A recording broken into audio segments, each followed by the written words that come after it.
5h14. Alguma coisa está fora da ordem, fora da nova ordem mundial. Alguma coisa está fora da ordem. 5h14, e o ator Lelo Filho está de espetáculo novo, Fora da Ordem, um monólogo inspirado na canção de Caetano Veloso, que a gente está ouvindo aí, e em cartaz no Teatro Xisto Bahia, sextas e sábados às 8 da noite e domingo às 7. Mas ele está trazendo de volta esse espetáculo, é um dos mais novos dentro do repertório dele e que tem um texto co-escrito com Vinícius Moraes, reúne temas atuais para falar das perplexidades de cada dia sobre a montagem. É claro, a gente conversa com o próprio Lelo Filho. Muito bem-vindo, tudo bem? Muito obrigado mais uma vez ao Frequência Baiana por me receber para falar de teatro.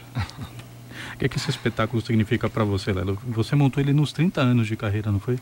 Na verdade ele vem sendo concebido nos últimos 2 anos, ou seja, eu deveria ter estreado ele nos 30 anos de carreira, já estou nos 32 e acabei de estreá-lo. Ele estreou sábado passado, teve uma pré-estreia para convidados e... uma estreia incrível, estou muito feliz com essa nova fase de carreira, porque assim, esse ano a gente acompanha a Baiana de Patifaria, comemora 27 anos de trabalho e em 2014 já são 3 peças. Abrimos o ano com A Bofetada, comemorando 25 anos. Em abril emendamos com a Bafabanca, a primeira peça da companhia que voltou a cartaz, com novo elenco, nova formação. E encerro o ano com Fora da Ordem, que é, como você falou, inspirada numa música de Caetano, de 91, mas que é tão atual como a obra de Caetano. Ele sempre dá um toque muito atual, né, sobre os assuntos, sobre os temas que o mundo vive, né? Ele não fala só de Brasil, ele fala do mundo em geral, o que seria essa nova ordem mundial. A peça discute exatamente isso. Ele chegou a gravar uma participaçãozinha, não foi? Ganhei esse presente aí de aniversário. Caetano viu minha primeira peça de teatro há 32 anos atrás, Decamerão, com direção de Luiz Marfuz, que foi um resultado do 4º curso livre do TCA, né? Um curso livre de teatro que eu fiz em 82 e ele foi assistir, ele foi ao camarim, cumprimentou e depois encontrei no Porto da Barra no verão seguinte. Então assim, de lá para cá ficou uma amizade que a cada verão a gente se encontrava e foi muito bom. Em 91 ele assistiu a Bofetada no Teatro Ipanema no Rio. E em 91 também, durante o carnaval aqui em Salvador, no Baile das Atrizes, foi ele e Paula Lavigne que me deram a notícia de que havia saído uma crítica incrível sobre a Bofetada no Jornal do Brasil. E a partir dali nossa vida mudou, porque a Bofetada em 91 no Rio foi nossa primeira investida, né, com o espetáculo da companhia fora da Bahia. E deu super certo a partir daquela crítica de Max Luiz. Então Caetano tem uma história, a família Veloso de certa forma tem uma história com a companhia. Dona Canu era muito fã das noviças, muito fã da Bofetada, noviças especialmente. Betânia gravou as narrações de Capitães da Areia, que a gente montou em 2002, eu e Fernanda Paquelli na direção.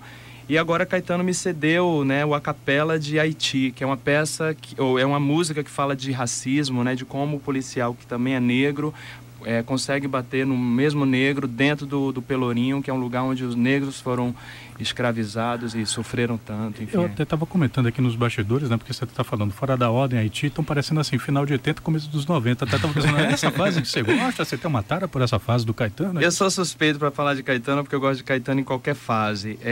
Mas essa fase especialmente, dos anos 70 até os anos 90, eu acho que Caetano foi muito político nesse momento, assim, tem músicas muito políticas dele. Voltou a ser muito político atualmente, né, nas novas canções dele, mas assim, a política nunca esteve ausente da música de Caetano, e essa percepção de mundo, assim, de que tudo parece que já é ruína, né, tudo é novo, tudo está em construção, mas já parece ruína, mas na verdade ele nos dá a dica de que o que está em ruína também pode ser reconstruído, e Fora da Ordem o espetáculo fala disso. Estamos buscando essa nova ordem, e tudo parece tão desordenado, mas a gente está buscando uma maneira de acertar, de que o mundo, de que o Brasil, enfim, descubra o caminho, né, melhor para todo mundo, sem racismo, sem homofobia, sem tirania. O espetáculo você aborda um período da ditadura, né, e encaixou com uma fase agora que as pessoas, gente que não ficou satisfeita com o resultado da eleição, a gente viu que um grupo foi às ruas, né, e tinha gente pedindo a volta da ditadura militar, né? Chegou a esse ponto de desconhecimento, só pode ser desconhecimento. E encaixou com o período do seu espetáculo, né, Lelo? Como é que você viu isso? Eu tô fazendo 52 anos de idade, ou seja, eu nasci em plena ditadura praticamente, porque aos 2 anos a ditadura se instalou no país, eu tinha 2 anos de idade, eu vi esse movimento na minha família, de pessoas ligadas à família que foram perseguidas, ou que foram torturadas, ou que foram, né, banidas do país. Então, assim, a peça fala muito disso. A peça começa em 1968, quando a ditadura realmente foi mais cruel, a partir do AI-5. Então, assim, ter visto um cartaz na mão de uma pessoa 2 semanas atrás em São Paulo, na Avenida Paulista, dizendo abaixo a democracia e pela volta do regime militar, é no mínimo ou a pessoa desconhece, faltou essa aula de história, né? Nesse dia ela faltou a aula, ou a escola em que ela estudou pulou esse assunto, ou a pessoa está usando muito mal a internet, porque a internet está aí, a gente hoje tem um acesso à informação tão incrível, né? Então, assim, não dá para uma pessoa hoje, atualmente, dizer que não sabe sobre esse momento do país, sobre o quão nocivo esse momento foi para o país em geral. E a peça discute especialmente nas artes, de como isso afetou as artes, de como o público se afastou do teatro, de como os artistas foram acusados de, por terem alma livre, todos praticamente viraram comunistas de uma hora para outra, todos tiveram... Eu cheguei a comprar vinil nos anos 80 da Blitz, uma banda completamente, né, teenager, adolescente, solar pra cima, mas tinha faixa da Blitz riscada com prego, entendeu? Porque a censura proibia, então já tinha que sair da fábrica com aquela faixa inutilizada. Canções, né, metáforas que foram criadas em músicas, né, grandes artistas tiveram que criar metáforas para poder passar pela censura. Eu cheguei a fazer ensaio para a censura, né, tanto de Abafabanca, a primeira peça em 87, quanto a Bufetada em 88. Você tinha que fazer a peça para 2 pessoas que sentavam na plateia com um caderninho para dizer se aprova, se não aprova, se corta alguma fala, se aprova o texto, se a peça estreia ou não estreia. A Globo teve novelas que na semana de estreia foi cancelada. Então, a gente viveu um momento muito terrível e é importante que a peça venha nesse momento para que as pessoas vejam esse momento do país. Eu começo numa cela de ditadura, numa sessão de tortura. Então, é importante que as pessoas assistam para ver o que significou para o país. Até o material de divulgação, assim, eu quando vi assim, né, você pensa, Lelo Filho, Bufetada, novela, você tá, né? Quando você olha o material, eu não vou entregar, né, você dá uma olhada aí no Facebook, tá na mão de todo mundo, para ver do que é que se trata, assim, é forte, inclusive. Você comentou, a gente teve uma vez uma entrevista aqui com 2 pessoas que... Um professor de história, um sociólogo, estavam comentando um pouco dos 50 anos da ditadura, né, do que tinha sido, e um deles é Carlos, professor da oficina, né, quem passou pela oficina sabe de quem a gente está falando aqui. Ele comentava que um dos efeitos era justamente assim, um golpe na intelectualidade, né, um golpe na intelectualidade, nas artes, nas faculdades e tal. Daqui a pouco a gente volta a falar um pouquinho com o Lelo Filho, ele que está aqui com o espetáculo Fora da Ordem, para a gente saber mais sobre o espetáculo propriamente. São 5h22. Você pode participar, esse é o Frequência Baiana 72250, coloque BA na frente da mensagem de texto. Se quiser fazer isso via SMS, se quiser fazer isso pelo Twitter, tudo certo, @BandNewsFM_SSA, ou então faça como nosso ouvinte com o final do telefone 9730. Ele mandou uma mensagem aqui via WhatsApp, 8729-5248, é o número do WhatsApp daqui, 8729-5248. Comentou aqui, tô aqui na BR-324, região Valéria, tentando seguir nesse caos. O Fora da Ordem do nosso ouvinte agora é a BR-324. E gostei do AF, né? Pois é, o AF foi aqui totalmente já. Você, ouvinte, para você, o que está fora da ordem? Eu sei que vai chover informação de trânsito, mas o que está fora da ordem para você neste momento? Manda para cá a sua informação, 5h22. Band News FM, Frequência Baiana.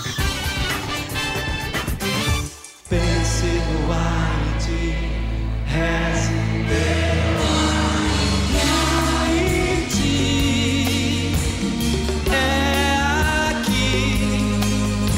Estamos aqui falando sobre a peça Fora da Ordem. Como assim? A peça é fora da ordem e vocês tocam o Haiti? Calma, você que sintonizou agora, Lelo Filho. Né, Lelo Filho estava conversando aqui mais cedo, ele que é o ator que está à frente do espetáculo Fora da Ordem, estava comentando que o Caetano Veloso gravou um trechinho dessa música a capela para o espetáculo. Inclusive, o Haiti também, de alguma forma, se faz presente no espetáculo. Você estava aqui contando os bastidores, não é isso, Lelo?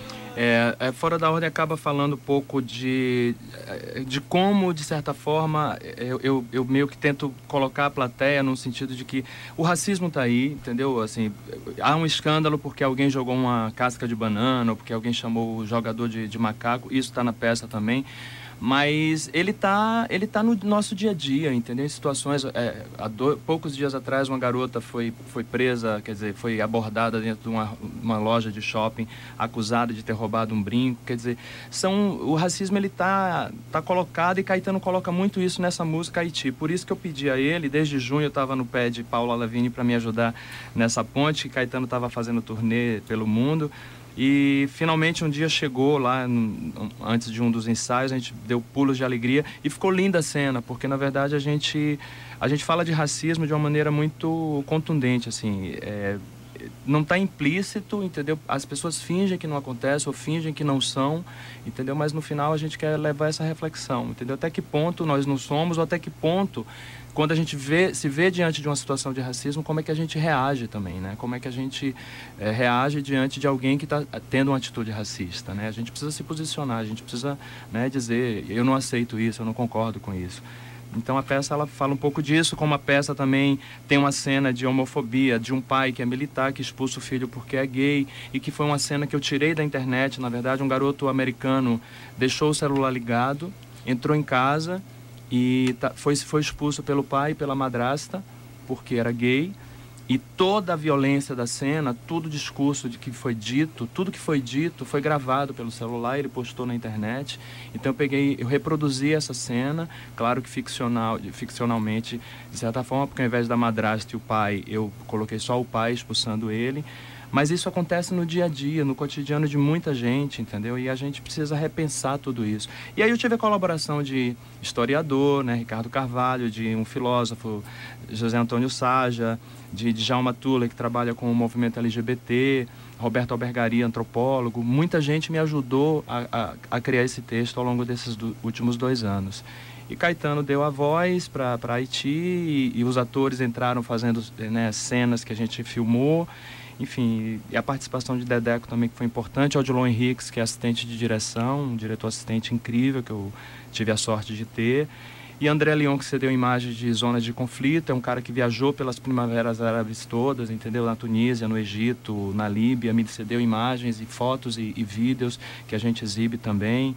João Pina, que acabou de lançar, um português, que acabou de lançar um livro sobre a Operação Condor, que as ditaduras militares na América Latina, elas se fizeram um acordo e umas matavam os opositores da outra. Então há um personagem, inclusive, que morre assim. Ela vai para o Chile, refugiada no Chile, acha que está livre lá, mas na verdade a Operação Condor manda matar.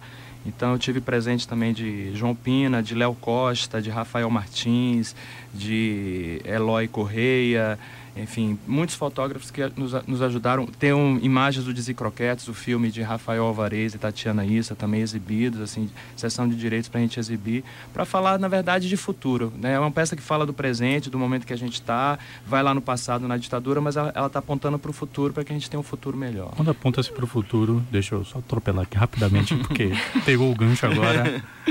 Você é otimista, Lado?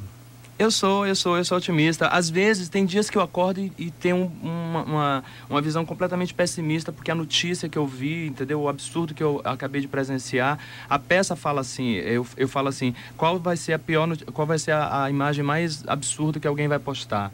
Né? A briga de 2 adolescentes na porta de uma escola sendo filmada sem que ninguém faça nada, isso faz parte do meu texto. Porque eu acho absurdo que alguém possa filmar uma briga de 2 adolescentes, que eu vi, inclusive, na internet, que chegou a morte de uma delas, entendeu? De 2 meninas brigando e uma tinha uma faca, enquanto todo mundo filma, entendeu? Todo mundo filma e depois todo mundo posta, entendeu? E ninguém separa. Então, assim, a gente precisa um pouco refletir sobre isso.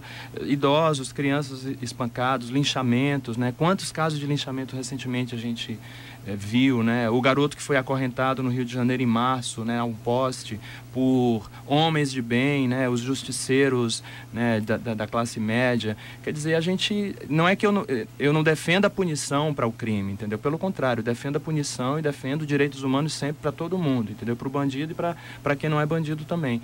Mas direitos humanos acima de tudo, porque acorrentar um cara num poste significa exatamente, eu faço completamente o paralelo no espetáculo com os negros que eram enforcados no passado, entendeu? Que eram chicoteados no passado. É igual, entendeu? A imagem daquele garoto acorrentado, preso por uma corrente num poste, aquilo é inacreditável que aconteça no século XXI, entendeu? Com tanta informação, com tanta cultura que está disponível para todo mundo, tanto conhecimento disponível. Lelo, você tem 31 anos de carreira agora, né? 32. 32? Isso. Pronto. E por que esperar, assim, esse tempo para surgir com um monólogo, um espetáculo solo?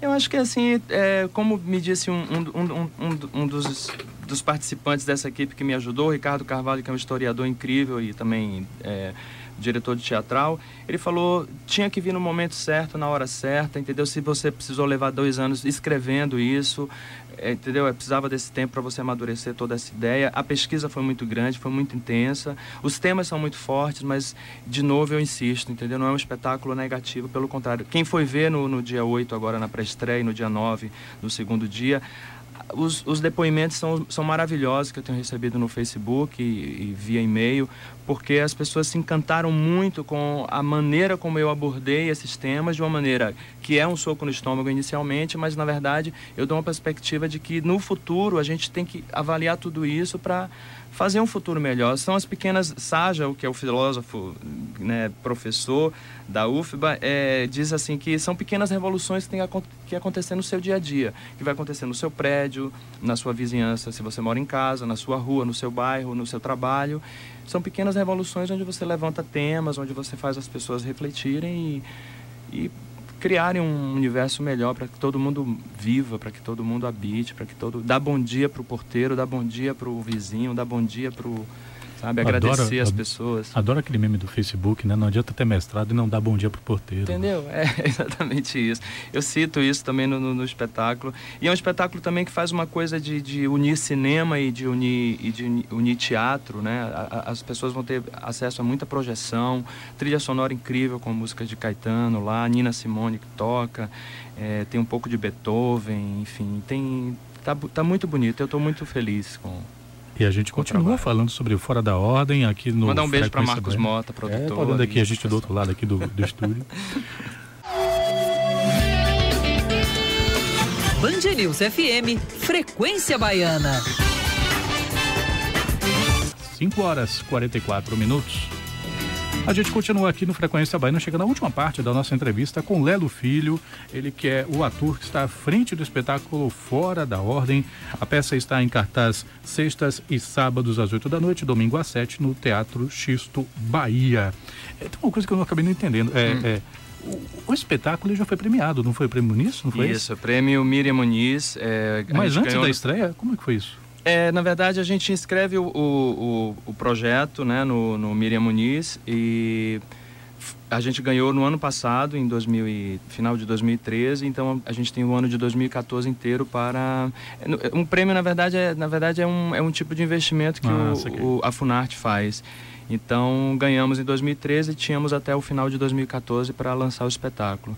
Então, estamos fazendo 10 únicas apresentações, restam somente 8 apresentações agora, já realizamos 2, lá no Xisto, com exceção, a única sexta que a gente não vai fazer é a última sexta do mês, que é dia 28, porque o teatro não tem essa pauta, então fazemos sexta, domingo essas próximas 2 semanas, na última semana só sábado e domingo, acaba dia 30 de novembro. Qual é a sensação que você gostaria que quem assistisse seu espetáculo saísse do teatro, né? Em que sentimento? Olha, a melhor coisa que eu além de ter lido coisas incríveis que me escreveram sobre o espetáculo, gente que eu conheço, gente que eu não conheço, que, né, me adicionou no Facebook, mandaram mensagens longas, incríveis sobre a sensação de ter assistido o espetáculo, a emoção de ter assistido. já são professores, né, de faculdade, professores de escolas públicas, querendo agendar para levar alunos. Então isso para mim é importante, porque eu acho que a gente viveu, eu venho de uma fase de escola pública muito boa, né, eu estudei em escola pública numa fase que era excelente o ensino, mas a gente tinha matérias como Educação Moral e Cívica, o SPB, entendeu? Que foram matérias criadas exatamente pelo regime militar para meio que gerar uma certa ordem, né, imposta, né, sobre nós estudantes. Mas essa galera nova, jovem, que não está sabendo muito bem o que aconteceu naquele período, vai ter oportunidade, porque os professores já estão entrando em contato com a companhia para levar, para assistir. Então, alguns já vão esse ano e outros a partir do ano que vem. Com certeza, se a peça continuar em cartaz, a gente vai ter mais e mais estudantes, mais jovens assistindo. Já que você citou a escola, eu vou só fazer uma pergunta rapidinho. É verdade que Santo Inquérito esteve envolvido na sua formação de se descobrir ator e que foi uma peça de escola? Como você descobriu isso? Eu lendo suas entrevistas, a gente faz o dever de casa, rapaz. Pois é, rapaz, Santo Inquérito é um texto de Dias Gomes. Eu, na verdade, assim, desde muito pequeno, eu tinha um tio que me colocava em todo tipo de atividade no SESI, que ele era sócio do SESI e tal, e Natal, São João, entendeu? Sempre tinha um personagem para fazer nas comemorações. Na escola também, desde o infantil, né, passando pelo primário, até que eu cheguei no terceiro ano do 2º grau e um professor de literatura na época dividiu a turma em equipes e a minha equipe ficou encarregada de fazer um trecho do Santo Inquérito e eu fiz o padre. E aí acabou a apresentação, né, estudei aquilo, ensaiamos aquilo e tal, e aí quando acabou a apresentação ele falou, você sabe o que você vai querer fazer, né, como, né, profissão? Eu falei, ainda estou decidindo. Ele falou, você pode ser um bom ator, você tem tudo para ser um bom ator, é questão de estudo e tal. Eu, na verdade, fiz vestibular para Sociologia e cheguei a cursar Sociologia durante quase 4 anos. E abandonei em 82 quando entrei no curso livre do TCA e aí não parei mais. Estou no teatro há 32. Será que abandonou mesmo depois de fazer a peça Fora da Ordem? Na verdade, extensão, a sociologia faz parte, assim, a minha observação dos personagens, do dia a dia, para compor personagem, com certeza a sociologia ajudou muito e ajuda. A gente agradece a participação aqui do Lelo Filho, ele que está, como a gente falou, para o ouvinte que está sintonizando agora, pegou agora, não sabe do que a gente está falando, a gente conversou aqui com o ator Lelo Filho sobre o espetáculo Fora da Ordem, está no Teatro Xisto Bahia, sextas e sábados às 8 da noite, domingo às 7. Muito obrigado pela participação. Muita gente pergunta onde é o Xisto, gente, é um anexo da Biblioteca Central dos Barris, um teatro muito bacana, vão assistir, ingressos a R$20 inteira, R$10 a meia, somente até o dia 30/11. Os Barris é legal, hein, gente? O Barris tem um café bacana agora ali do lado. Tá virando um ponto bacana de boemia. Obrigado a todo mundo, viu? Obrigada, Lele. 5 horas, 48 minutos.